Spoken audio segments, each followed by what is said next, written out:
Hace falta una carga para matar vivos, para acabar la hora de la revolución, para vengar los muertos que padecen ultraje, para limpiar la costra tenaz del colonialismo, para cumplir el sueño de mármol de mar, para que nuestros hijos no mendiguen de la patria que los padres le ganaron de todo.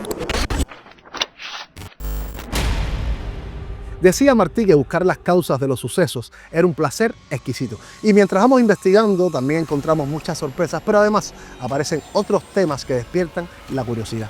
Por ejemplo, el de hoy, nombres curiosos de pueblos de Cuba. Por un río, por un tren, por un hombre y su fonda, un cartel cambió la vida de una calle y de su ronda.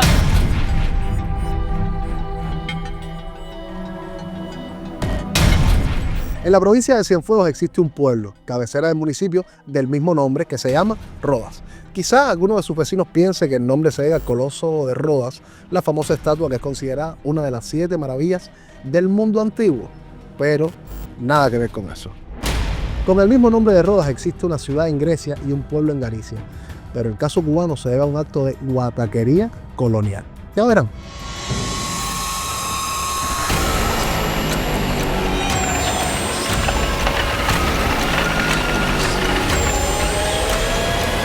El nuevo nombre surgió luego de una visita del entonces capitán general de la isla, Antonio Fernández Caballero de Rodas, o Caballero Fernández de Rodas, que aparece de las dos maneras.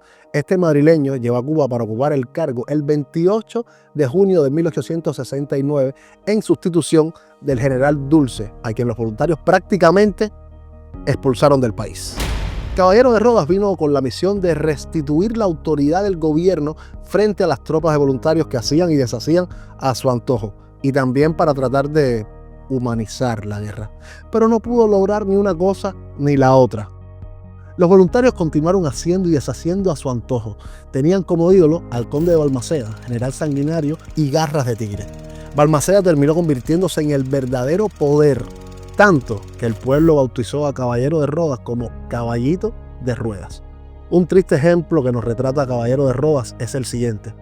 Fue él quien le propuso a Carlos Manuel de Céspedes respetar la vida de su hijo Oscar si él deponía las armas. Sin comentario. Señor Céspedes, entregue sus armas, ahora.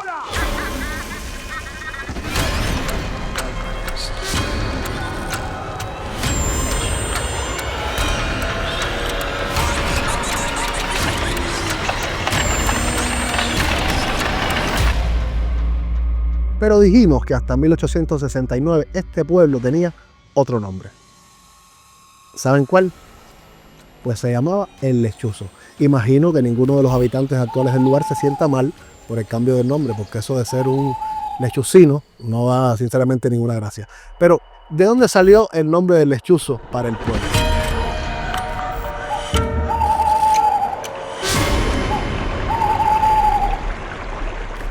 ¿Ven cómo se complican las cosas buscando el origen de algo? Los cubanos asociamos a la lechuza como un ave de mal agüero, pero no podemos olvidarnos que también es un símbolo de sabiduría.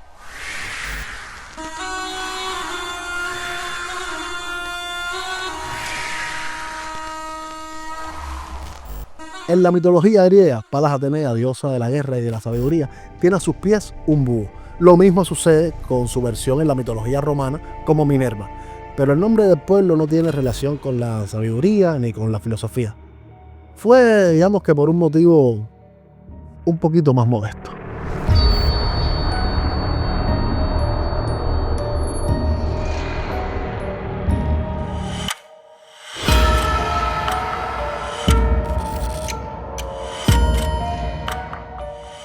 En tiempos de España, como decían los bisabuelos a mediados del siglo XIX, llegó a las márgenes del río Damují Francisco Zúparo con su familia. Se hizo de un arria de mulos y con ella abastecía la tienda que montó en lo que luego sería el pueblo. También puso una fonda y hasta un pequeño hospedaje. Ahora, ¿qué tiene que ver con el nombre del lechuzo? Dicen que el nombre guarda historia. Gracias. Y la historia guarda un cuento. Permiso.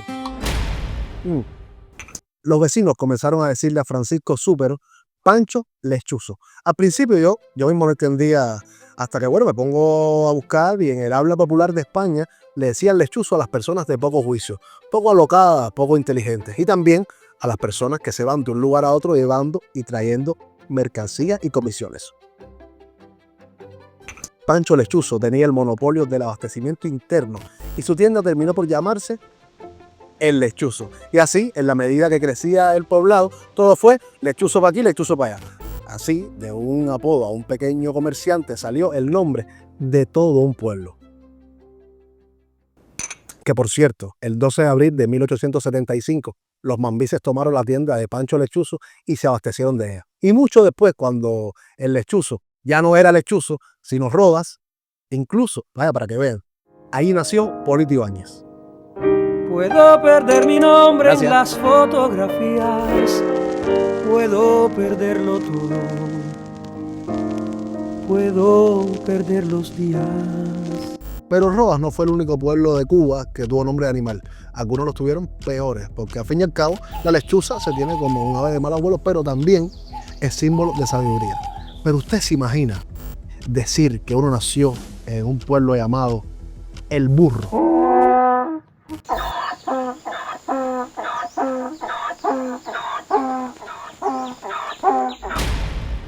En 1532, lo que luego fue Santi Espíritu, tenía menos de 30 habitantes. No obstante eso, su cabildo, es decir, su ayuntamiento, le concedió al vecino Fernando Gómez 3 leguas de terreno para que estableciera una hacienda. De allí surgió un pueblo, y como la hacienda estaba enclavada en lo que se conocía como Sabana de las Cabezas o Sabana del Asno, al pueblo lo llamaron Jumento. En la actualidad, jumento no es una palabra del vocabulario común, pero antes sí lo era. Y todo el mundo sabía que significaba asno, burro. En la medida que el pueblo fue creciendo, los vecinos lucharon por quitarse de arriba al burro y se dirigieron al rey de España. A la burocracia real le pareció muy difícil rebautizar el pueblo. Imagínense, papeles para aquí, papeles para allá, inspecciones, reuniones, nada, que era difícil quitarse al burro de arriba. Pero como son las cosas que parecen difíciles, al ministro de Fomento de España se le ocurrió cómo solucionar el asunto con un mínimo de cambios, solo 2 letras. Y Jumento se convirtió en Fomento, actual cabecera de municipio en la provincia de Santi Espíritus. Voy a Fomento, mañana voy a Fomento.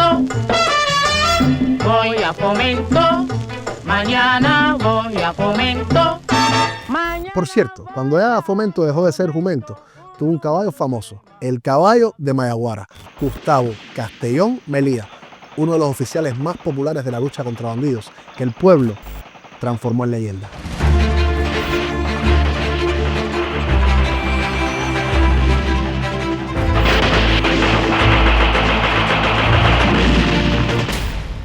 Por el momento, abandonamos el mundo de la zoología y vamos para otro pueblo que al parecer debe su nombre a la nobleza. Si usted espera que el origen de este pueblo de la provincia de Matanzas se debe a otro acto de guataquería por alguno de los reyes de España, yo le digo a usted que no. Este nombre, que parece recordar una conferencia entre monarcas, se debe al dueño de una fonda. Sí, así mismo, Manuel Reyes se llamaba este hombre. En el punto donde se unió el ferrocarril de La Habana y el de Matanzas, los hermanos Reyes tenían una tienda donde vendían comida y otras cosas. Era un lugar muy estratégico porque convergían 2 importantes vías de ferrocarril. El negocio creció hasta dar también incluso hospedaje. Y poco a poco se comenzó a identificar el lugar como Unión en el Punto de Reyes. También se le decía la Unión por la convergencia de las vías férreas, hasta que quedó como Unión de Reyes, recordando a aquel afortunado dueño de una fonda.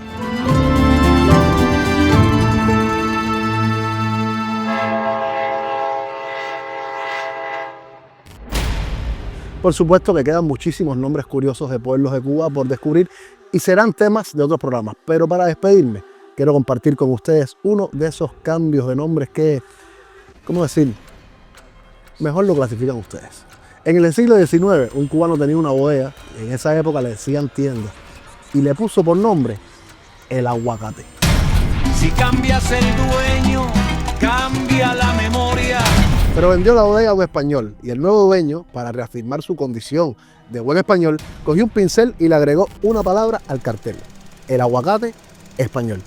Bueno, yo no sé si en España hay mata de aguacate, pero el lío es que ahí no paró la cosa. Comenzó la guerra de independencia y aquello se puso feo para el poder colonial. Seguro que el dueño pertenecía al cuerpo de voluntarios y había que reafirmar su posición, así que volvió a coger el pincel y le agregó otra palabra al cartel: el aguacate español en campaña. Pero se acabó la guerra y perdieron los españoles. Aquel bodeguero que no tenía muchas luces y que temía que los cubanos le quemaran su bodega, se volvió maestro con el pincel. Nada más que se quedó con el aguacate y le puso un nuevo nombre para la tienda: el aguacate de Martí reformado. Yo sinceramente no sé qué sería aquel bodeguero, pero bien que podría ser un personaje del teatro bufo.